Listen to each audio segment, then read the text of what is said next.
Tear down this house. 100,000 new houses can be built from the transparent yellow carnelian buried beneath it. And the only way to get to that is to do the work of demolishing and then digging under the foundations.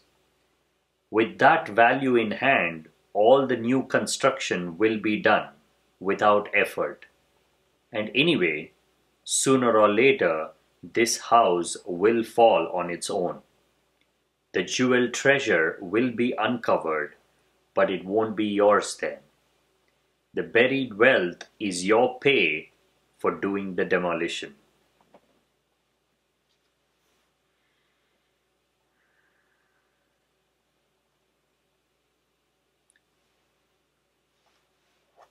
Rumi is talking about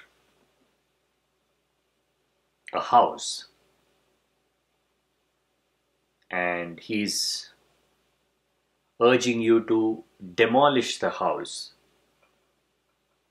What is he talking about? And he says there is a treasure buried underneath. All you have to do is dig. He's talking about the body. He's talking about the self.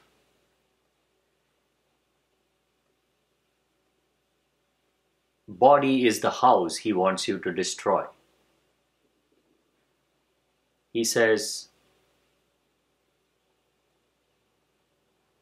sooner or later, whether you want it or not, the body will be destroyed.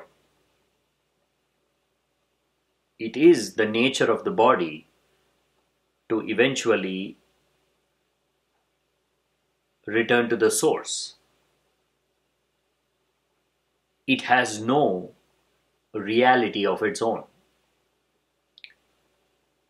It is an imaginary construction. It is existing because you want it to exist. It is existing by the force of your own will, your desires, and the desire to accomplish those desires, and your desire to use the body to accomplish those desires. There is some pleasure seeking going on in this realm. You have figured out a way of experiencing momentary pleasures of life. And you've also figured out that your body can help you experience those pleasures. So you want the body.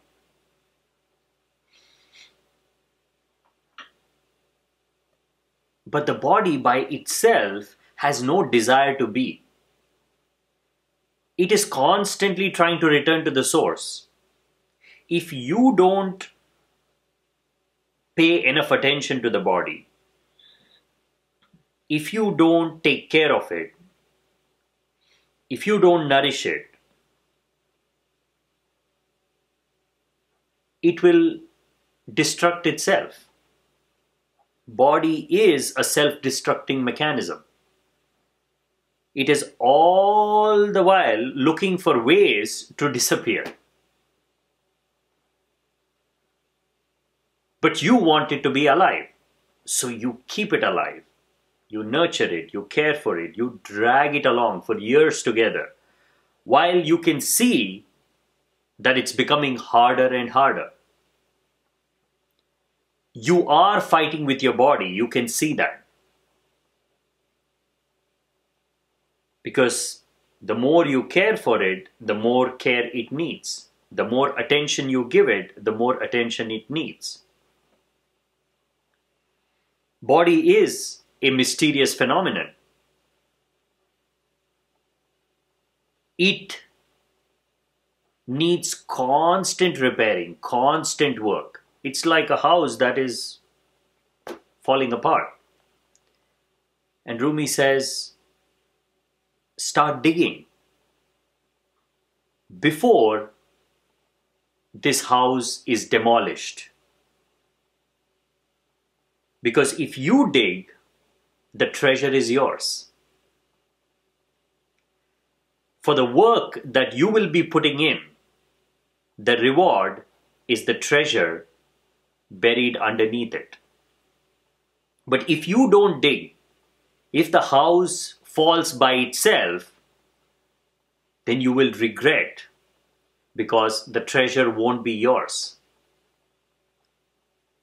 He's talking about something deep. While he's using the analogy of a house and the treasure, he's actually talking about something very existential, also very scientific. He's using the words carefully. He's talking about death. He's talking about rebirth. He's talking about reincarnation. He's talking about awakening in very precise terms. But because he's a poet, he's able to talk about such a deep and complex subject in baby language. It is so easy to understand and also so easy to miss. He's saying that whatever you are searching for in life that has kept you alive, that has kept you going, that has kept you awake, you are searching for something. That cannot be doubted.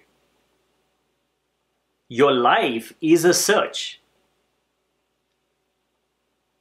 But you're searching in the wrong place. You're searching where it can never be found, where it has never been found. There are countless examples of individuals who have searched on the outside and have never found it. They've searched every which way possible. And there are only examples of those who have not found it. There is only one place where you can truly search. That is underneath your own house, beneath your own body. So he's saying you cannot go out. There is nothing out there. Your very house is standing on the treasure. Your body is covering up the treasure. The treasure is actually not hidden. You are the one who's hiding it. Because you have built a house on top of the treasure. In your unconsciousness, in your sleep. When there was not enough light. You built your house in the dark. So you could not see the treasure. Birth is deep unconsciousness. So you had no choice. It happened and you quickly started building because that is what you see all around. Wherever you looked, there were people building their own houses. In fact, you lived in a world of houses. Your mother was a house, your father was a house.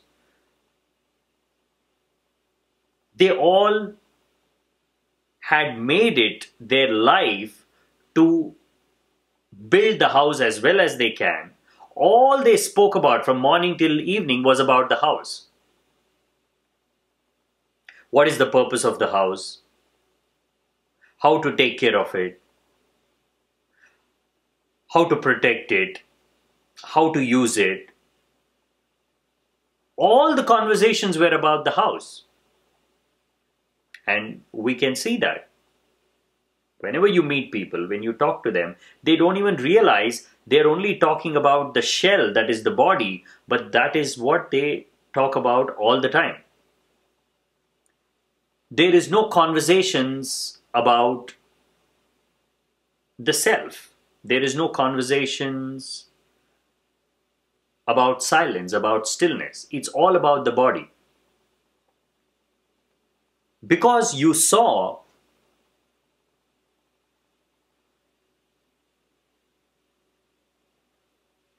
only houses and you lived in the world of houses, you started quickly building your own.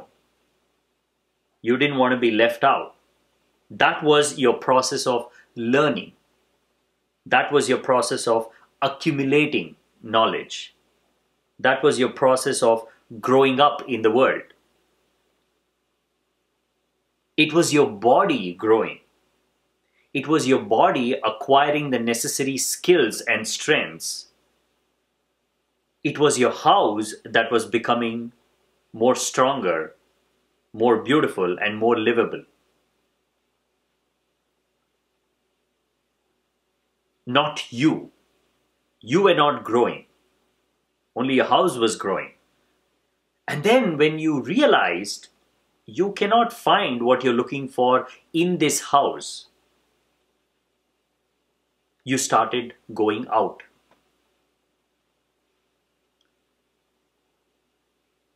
You started looking for answers on the outside. Because again, people were living in the houses, but they were always looking for something on the outside.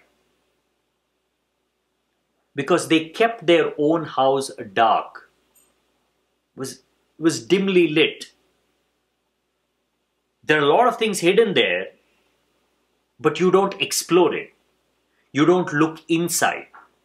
Because nobody talks about the inside of the house. Nobody cares about the inside of the house. Your entire conditioning is about the outside. How does it look to someone else? Your internal understanding of life is completely based on the external assessment of people around you. So you started replacing your own intuitive understanding of life with explanations of life. What the voices from the outside was telling you. I don't like the color of your windows. Oh, really? I need to change the color then. But I don't have paint. Then you need to go work for it. First, get the paint. Forget about everything else. Don't sit in the house idle. Don't enjoy being in the house because the windows don't look good. So you go out into the world searching for the paint. And then you realize this paint is not available readily. You have to get something else to get the paint. Everything has a price in the world. Because everybody is looking for the same thing. Everybody is looking to beautify their houses. So they've put a price on everything.